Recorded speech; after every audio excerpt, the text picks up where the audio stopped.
बिस्मिल्लाहिर्रहमानिर्रहीम। मोअज़्ज़िज़ ख़वातीन व हज़रात, अस्सलामु अलैकुम वरहमतुल्लाहि वबरकातुहू। Islamic educational and research organization IERO की जानिब से मुनक्किदा 6 रोज़ा इस्लामी कॉन्फ्रेंस का ये इख्तितामी सेशन है। अल्हम्दुलिल्लाह 6 दिनों से आपने जिस मोहब्बत और जिस खुलूस का सबूत दिया है उससे हमारी हौसला अफजाई हुई है और आज की गैदरिंग देखकर हमारा दिल बाग बाग हो गया है। यकीनन आपकी मोहब्बत जीत गई, हमारा इंतज़ाम हार गया।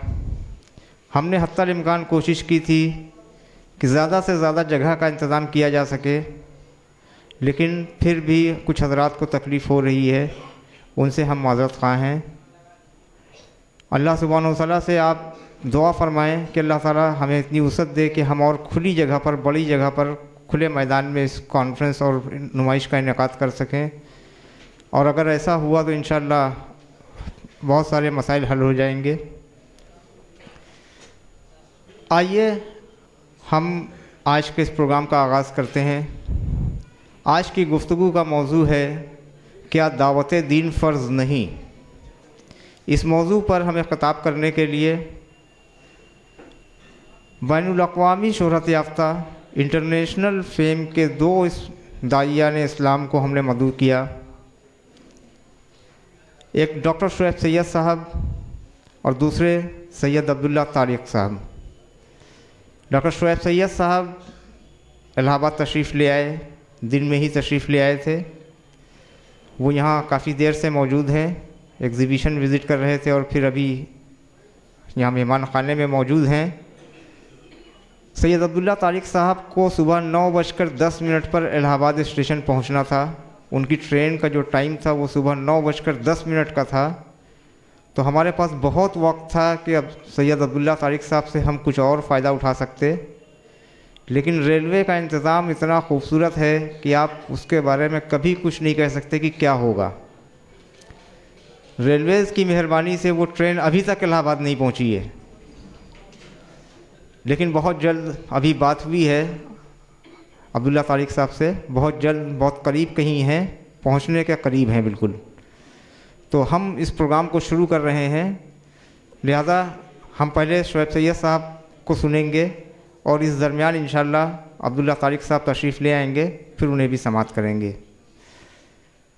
तो मैं प्रोग्राम का आगाज़ करने के लिए दावत दे रहा हूँ बड़े अदब व एहतराम से मोहतरम डॉक्टर शुएब सैयद साहब को। डॉक्टर शुएब सैयद साहब से दरख्वास्त है कि अज़राए करम डायस पर तशरीफ़ लाएँ।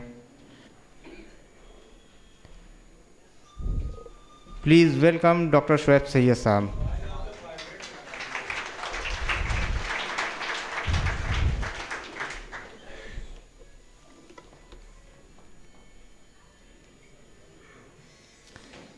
सभी हज़रात अपना मोबाइल वाइब्रेशन पर लगा लें, क्योंकि जिस नाजुक मौजू पर आज गुफ्तगू होने जा रही है वो बहुत अहम है।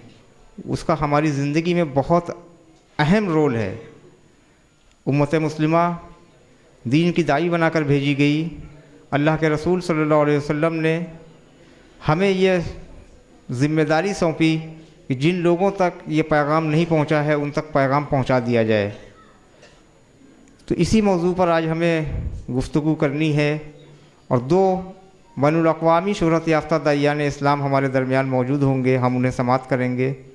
तो आइए इस प्रोग्राम का बाकायदा आगाज़ तिलावत कलामुल्लाह से करते हैं। मैं डायस पर मदऊ करता हूँ तक़वा इस्लामिक स्कूल के क्लास 4th के तालिब इल्म अब्दुल्ला इरफ़ान को। अब्दुल्ला इरफ़ान डायस पर आएँ और तिलावत कुरान पाक से इस बाबरकत महफ़िल का आगाज़ करें।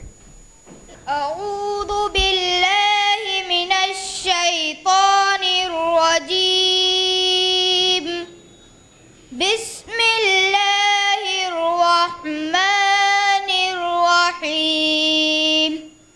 कुंतुम खैर उम्मतिन उखरजत लिन्नासि तअमुरूना बिल मअरूफ व तनहौना अनिल मुनकरि व तु'मिनूना बिल्लाह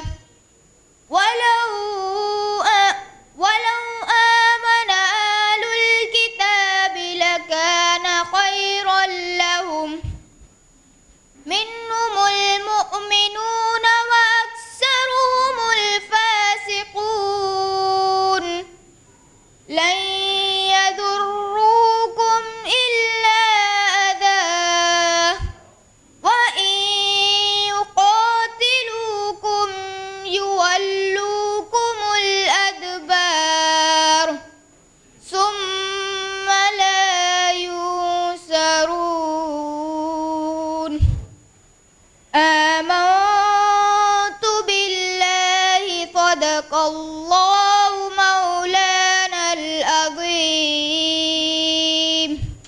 जज़ाकुमुल्लाहु खैरा व आखिरु दअवाना अल्हम्दुलिल्लाहि रब्बिल आलमीन। हज़रात, अभी आप सूरह आल इमरान सूरत नंबर 3 आयत नंबर 110 और 111 की तिलावत समाअत फरमा रहे थे। अब्दुल्ला इरफान क्लास 4th के तालिब इल्म हैं और हिफ्ज़ भी कर रहे हैं। तक़वा इस्लामिक स्कूल में ही 11 बच्चे हिफ्ज़ के क्लास में दाखिल हैं। तक़वा इस्लामिक स्कूल में बच्चों को मॉडर्न एजुकेशन के साथ दीन की तालीम दी जाती है और क्लास 4th से हमने हिफ्ज़ का क्लास शुरू किया है। आइए इन आयात का उर्दू तर्जुमा देखते हैं। अल्लाह सुब्हानहु व तआला फरमाता है, अऊज़ु बिल्लाहि मिनश शैतानिर रजीम, बिस्मिल्लाहिर रहमानिर रहीम।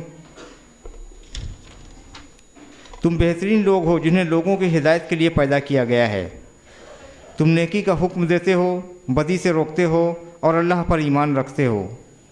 यह अहले किताब अगर ईमान लाते तो उन्हीं के हक़ में बेहतर था, अगरचे उनमें कुछ ईमानदार भी पाए जाते हैं, लेकिन बेशतर अफराद नाफरमान हैं। ये तुम्हारा कुछ नहीं बिगाड़ सकते। अगर ये तुमसे लड़ेंगे तो मुकाबले में पीठ दिखाएंगे, फिर ऐसे बेबस होंगे कहीं से उनको मदद नहीं मिलेगी। हज़रात, ये तर्जुमा सूरह आल इमरान सूरत नंबर 3 आयत नंबर 110 और 111 का था। तक़वा इस्लामिक स्कूल में बच्चों को बोलने की भी तरबियत दी जाती है बाकायदा। तक़वा इस्लामिक स्कूल की ही एक बच्ची क्लास 2nd की मरियम मोहम्मद अहमद को मैं दावत दे रहा हूँ कि वो डाइस पर आएँ और हमें एक छोटी सी स्पीच अंग्रेज़ी में हमारे सामने पेश करें, जिसका मौजू है दावा a noble duty. Mariam Mohammad Ahmad. औज़ु बिल्लाहि मिनश शैतानिर रजीम, बिस्मिल्लाहिर रहमानिर रहीम। रब्बि इश्रह ली सदरी व यस्सिर ली अमरी वहलुल उक़दतम मिन लिसानी यफ़क़हू क़ौली। अस्सलामु अलैकुम व रहमतुल्लाहि व बरकातुहू। Peace be upon you and the mercy of Allah and His blessings. My name is Maryam Mohammed Ahmad. I study in class 2nd A in Taqwa Islamic School. I am here to present a speech. The topic of my speech is Dawa, a noble duty. Dawa is an Arabic word which means to invite, to call. Dawa generally means talking about good and forbidding the evil to Muslims as well as non-Muslims. Now this dawa can take variety of forms, including directly through a conversation with someone about Islam, and indirectly through distributing a leaflet, CD or book about Islam. Therefore, it is not limited to one format or group of people. Doing da'wah is our duty, as Prophet Muhammad sallallahu alaihi wasallam said.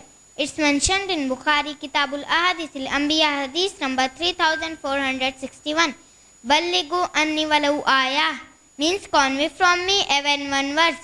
The occupation of the Prophet Muhammad sallallahu alaihi wasallam, along with all other prophets, was to be a da'i. As we are followers of Prophet Muhammad sallallahu alaihi wasallam, the responsibility of continuing this work falls on our shoulders.